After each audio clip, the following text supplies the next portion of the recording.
और अब डिब्रूगढ़ लोकसभा निर्वाचन के साथ साथ हमारे साथ यहाँ मौजूद हैं असम जातीय परिषद से सभापति लुरिन ज्योति गोगोई और डिब्रूगढ़ से उम्मीदवार लुरिन ज्योति गोगोई। इनसे हम जानेंगे कि इनका यहाँ पे प्रचार कैसा चल रहा है। प्रसार तो अभी पूरा भरपूर चल रहा है। अभी कुछ दिन ही बाकी है, थोड़ा एक सप्ताह जैसा समय बाकी है। तो इस समय हम लोग सारा डिब्रूगढ़ लोकसभा कॉन्स्टिट्यूएंसी का चारों ओर हमारा प्रसार जारी है और हमारा मेन टारगेट फोकस है कि पंचायत तक हम लोग पहुँचे। ये हमारा कैंडिडेट का हमारा टारगेट है और हमारा जितना कार्य करता है वो लोग उनका एक मिशन है बूथ तक, बूथ सभा करेंगे। बूथ में मैन टू मैन कनेक्शन उन्होंने करेंगे, डोर टू डोर कैंपेनिंग वो अभी चल रहा है पैरेलली। हाँ, और मैंने पंचायत के अंदर ही एक पंचायत 145 पंचायत है, म्यूनसिपलिटी एरियाज़ भी है, सब में एक सभा मिनिमम एक सभा करने का हमारा सिद्धांत हुआ है। और हम लोगों ने अभी पूरा चारों ओर हमारा प्रसार अभी जारी है। आज भी था, आज करीब 9 सभाएं थे। अभी कुछ और ख़त्म होने वाला है और आने वाला है कुछ। तो ऐसे ही हमारा प्रचार चल रहा है। जो विषय, जो मुद्दा जनता का, आम जनता का है, वो विषय लेके हम लोग चल रहा है। इस बार क्यों बीजेपी को वोट नहीं देना चाहिए, क्यों सर्बानंद सोनोवाल को वोट नहीं देना चाहिए, सर्बानंद सोनोवाल ने क्या किया और कौन सा इशू में उन्होंने कॉम्प्रोमाइज़ किया, कौन इशू उन्होंने वो वादा दे के भी उन्होंने नहीं निभाया, सबको लेके हम लोग जनता को हम लोग बोल रहा है। जनता को हम लोग ये जो विषय है, ये विषय हम लोग उनका सम्मुख में मैं पेश कर रहा हूँ और क्यों मेरे को वोट देना चाहिए, मेरा विज़न क्या है, मैं क्या करना चाहता हूँ, मेरा संघर्ष कहाँ तक जारी है, क्या मेन एजेंडा विषय क्या है, जो मेरा असम का मेन मुद्दा क्या है, जातीय विषय क्या है, इसका ऊपर मैंने अभी मेरा बात रखी है। मैंने अभी संबोधित की है सब ऑल सेक्शंस ऑफ पीपल, जितना भी है गांव में जो अदर कम्युनिटी है, सबका अलग अलग इश्यूज है और सबका सेंटिमेंट भी अलग है, सबका इमोशंस भी अलग है। उसको ध्यान में रख के सबका जितना जो समस्याएं हैं, जितना भी उन्होंने संघर्ष करके आ रहा है, और सबको लेके मैं ये कैंपेनिंग जारी रखा हूँ। और मेन मुद्दा तो है, मैं देख रहा हूँ कि आम जनता की अपना रोजी रोटी का समस्या, जिसमें जो अभी भरपूर जो महंगाई, जो टैक्सेशन, बहुत ज़्यादा टैक्स का बोझ लोगों का ऊपर, उसका बाद मैं देखा हूँ कि जो जैसा माहौल अभी है, जो रूल ऑफ लॉ होना चाहिए, जितना जो प्रशासन, जो व्यवस्था, आयन व्यवस्था जैसा होना चाहिए, ऐसा नहीं है। एक माहौल ऐसा है कि हाँ, कुछ मुक्त रूप से बोलना, एक स्वाधीन, एक चिंता का जो बात है वो सबके बीच बोलना, ये भी अभी खतरा का विषय है। अभी दबाता है सरकार, सब लोगों को दबा देता है। अपना जो जनकंठ है, जो ओपन जो माइंडसेट है, उनको दबा देते हैं। इसका ऊपर भी बहुत लोगों का गुस्सा है, सब लोग इसमें भरपूर विरोध में है। सो इस बार आम जनता बीजेपी का विरोध में ही वोट देगा, वोट डालेगा। और यहाँ का जो पॉपुलेशन पैटर्न भी मैं देख रहा हूँ, पॉलिटिकली भी ये भी मेरा फेवरेबल एक एनवायरनमेंट है। जो पिछली बार विधानसभा में ना चाहते हुए भी हमें हार का सामना करना पड़ा था असम जातीय परिषद को, इस साल आप कैसे कवर अप करेंगे इसे? लास्ट साल जो हुआ वो तो आप जानते ही हैं, बूथ डिवीज़न हुआ, 2 हिस्से में नहीं, 2-3 4 हिस्से में हुआ, क्योंकि हमारा भी उम्मीदवार था और राइजर दल आरडी का भी उम्मीदवार था, कांग्रेस का तो था ही चारों ओर।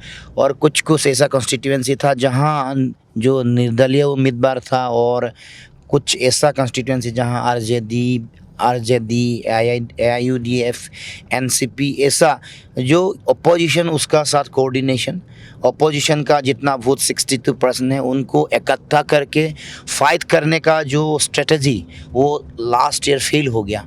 इसलिए हमारा एक्सपीरियंस हो गया, हम देखा कि ये अभी अपोजिशन का जो वोट है उनको इकट्ठा करके रखना है, नहीं तो बीजेपी के साथ जितना इतना आसान चीज़ नहीं है।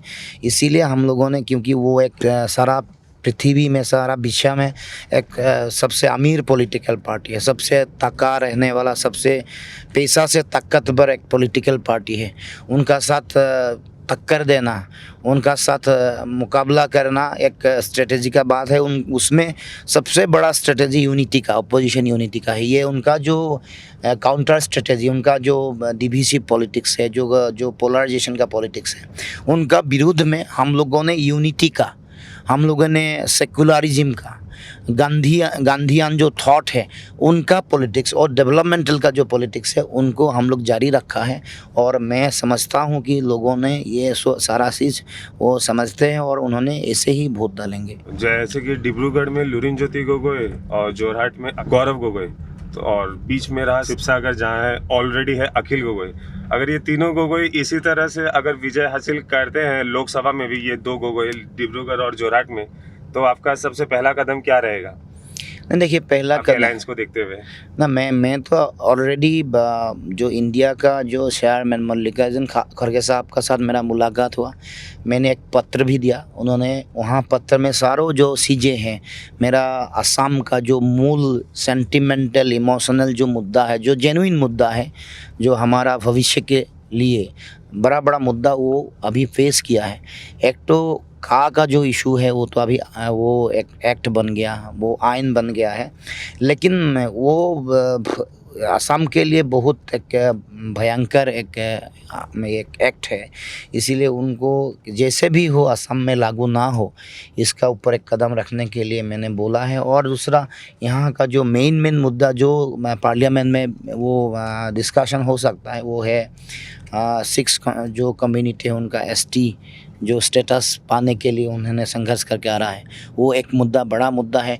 टी इंडस्ट्री का जो मुद्दा है, टी ट्राइब्स का, उनका एक वेजेस जो यहाँ कम होता है, लेकिन अदर देश का जो अदर स्टेट्स है उसमें एक ज़्यादा होता है। इसमें एक रेगुलेशन ला के एक मिनिमम वेजेस एक सिस्टम होना चाहिए देश में, क्योंकि एक बड़ा इंडस्ट्री है असम के लिए और इंडिया के लिए भी। तो ये भी एक बड़ा मुद्दा है। और हमारा जो फ्लड इरोजन, वो भी एक बड़ा प्रॉब्लम है असम में। असम का जो इकोनॉमी है, ये इकोनॉमी इसने ही एक कोलैप्स कर दिया है। जो इकोनॉमी असम का जो एग्रीबेस इकोनॉमी है ना, हमारा जो मूल इकोनॉमी का जो आधार है, उनको ख़त्म कर रहा है ये बाढ़ और जो फ्लड इरोजन का जो प्रॉब्लम। और बिग डैम भी एक बड़ा इशू है। और आम जनता का मुद्दा तो एक बड़ा मुद्दा है, जो उन खान पान का जो समस्या है और उनका जो अभी रोज़गार का एक बड़ा प्रॉब्लम है। हम लोग चाहते हैं कि हमारा युवा पीढ़ी, उनको नौकरी नहीं होने से भी उनको थोड़ा कुछ ऐसा एम्प्लॉयमेंट जनरेट करे जहाँ से वो उनका सेल्फ एम्प्लॉयमेंट मिले, वो कुछ ना कुछ कर सके। सबसे प्रोडक्टिव जो सेक्शन है समाज का वो तो यूथ है। उनको ना तो नौकरी देना है, ना तो वो कुछ प्रोडक्टिव एरिया में इन्वॉल्व होने के लिए कुछ ना कुछ देना चाहिए। ये एक बड़ा मुद्दा है एम्प्लॉयमेंट। और जो शिक्षा और जो हेल्थ का जो चिकित्सा व्यवस्था का जो इशू है, वो भी अहम बड़ा मुद्दा है। डिब्रूगढ़ के लिए जो Berry White medical college north east का सबसे पहला जो मेडिकल कॉलेज था, उनका जो चिकित्सा जो अभी सेवा अभी चल रहा है, वो भी एक उनका अपग्रेडेशन करना है, अपलिफ्टमेंट करना है। उनको एम्स का लेवल तक जा पहुँचे, नहीं भी तो एक सुपर स्पेशलिटी लेवल का एक मेडिकल कॉलेज बने, वो भी हमारा मुद्दा है बड़ा। यहाँ का जो देखिए, एशिया का पहला जो रिफाइनरी, डिगबोई रिफाइनरी, वो हेरिटेज रिफाइनरी बनाना चाहिए। और उनका जो प्रोडक्शन कैपेसिटी अभी 0.50 मैट्रिक टन है, उनको भी थोड़ा बढ़ाना चाहिए, क्योंकि अभी तो इकोनॉमिक के लिए वायबल होने के लिए रिफाइनरी को मिनिमम उनको 9 मिलियन मैट्रिक टन होना चाहिए, नहीं तो पहले 3 मिलियन मैट्रिक टन था। अभी ये सारा मुद्दा जो है मैं देख रहा हूँ, इनको लेके जाएंगे संसद में। इनका ऊपर मेरा राय, जो मेरा विचार रहेगा। और मैं इसको बड़ा ढंग से वो एड्रेस करके, मैं जो हमारा अधिकार है वो दिल्ली से लाऊंगा वहाँ से छीन के लाऊंगा। ये मेरा बिल्कुल भरोसा है। अगर इंडिया का सरकार आएगा, राहुल जी प्राइम मिनिस्टर बनेगा, तो मैं ये जो मुद्दा है उनको सीधा जाके बोलूँगा कि ये हमारा असम का मेन मुद्दा है, इनको सेटल करना है। जो पहले राज्य में जो स्पेशल राज्य का स्टेटस मिला था 90:10:90, वो भी अभी ख़त्म हो गया। और जो पॉलिटिकल मेन जो इनजस्टिस हुआ है, जो पकड़ लीजिए जो असम अकॉर्ड में जो क्लास 6 है उसमें लिखा हुआ जो कॉन्स्टिट्यूशनल सेफगार्ड, वो भी एक पॉलिटिकली वेरी इंपॉर्टेंट इशू है, एक मुद्दा है। क्योंकि यहाँ का जितना भी कम्युनिटी है सबका पॉलिटिकल एस्पिरेशन सबका है, चाहे जितना सोता भी हो, लेकिन वो उसका जो हाल, उसका जो समाधान का जो उपाय वो अकॉर्ड में ही, असम अकॉर्ड में ही है।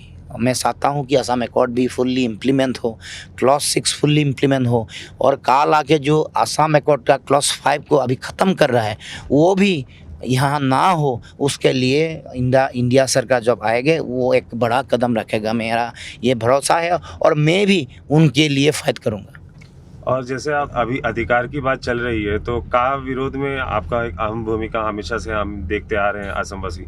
तो अगर आपका इस बार लोकसभा निर्वाचन में आप विजयी होते हैं, तो का को मतलब फिर से वो करने के लिए आपका क्या स्टेप रहेगा? नहीं, मैं तो पूरा बिल्कुल इसका विरोध में रहूँगा। मेरा जो यहाँ का जो हाल है, जो घुसपैठी का जो समस्या है, इसका जो गंभीरता जो है, जितना इसमें हमारा समाज में जितना इफ़ेक्ट है, सब कुछ बोलूँगा कि हमारा असम में घुसपैठी का जो समस्या है उसका बैकग्राउंड और जो इंटेंसिटी देश का अदर जो स्टेट है उससे थोड़ा अलग है और उससे नहीं मिलता है। इसमें अप टू 71 तक हम लोगों ने, असम का जनता ने जो घुसपैठी विदेशी का जो लोड अभी लिया है हम सब लोग मिल के, तो उसका बाद जो फॉरेनर जो लोग आएगा यहाँ असम में, उनको लेने का सवाल ही नहीं है कि हम लोग ऑलरेडी ओवरलोडेड थे। हम लोगों ने जो घुसपैठी को लिया है, इसमें यहाँ उनको नागरिकता दिया है, और उसका बाद हम लोग धर्म का आधार पर यहाँ कभी भी ये विदेशी का लोड हम लोग नहीं ले सकते हैं, क्योंकि हमारा जो भाषा है वो भी खतरे में है, हमारा समाज, हमारा संस्कृति भी खतरे में है, और पॉलिटिकल फ्यूचर भी एक दारोमदार में है।